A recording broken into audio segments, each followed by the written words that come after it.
घरामध्ये जेव्हा पण मी काही क्लिनिंग करते ना, तेव्हा प्रत्येक वेळी मला माझ्या भावाच्या डायलॉगची आठवण येते. तर तो डायलॉग काय ना, हे मी तुम्हाला सांगतेच. पण त्यामागची स्टोरी ऐकून घ्या जराशी.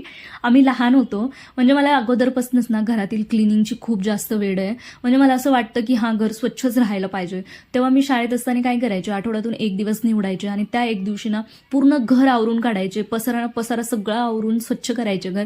त्या दिवशी मला माझा भाऊ चिडवायचा की हिच्या अंगामध्ये ना संत गाडगेबाबा घुसलेत आज, म्हणून ही एवढं स्वच्छ करते घर. तर तो असं चिडवायचा ना, मला खूप जास्त चिड यायची त्याची. आणि आता त्या गोष्टीचं खूप जास्त हसायला येतं आणि त्याची आठवण पण येते. चला असो, गेले ते दिवस, राहिल्या त्या आठवणी. इकडे माझे प्लांट्स बघू शकता तुम्ही, खूप जास्त फ्रेश दिसतात ते, कारण मी ना ह्यांची कटिंग केली आहे, त्यामुळे ते खूप छान असे ग्रो करतात ते. आणि सदाफुलीला एक फूल सुद्धा आलं होतं 2 दिवसापूर्वी, बट ते आज सकाळी मी काढून टाकलं आणि तसंच कुंडीमध्ये ठेवलं जसं तुम्हाला दाखवलं.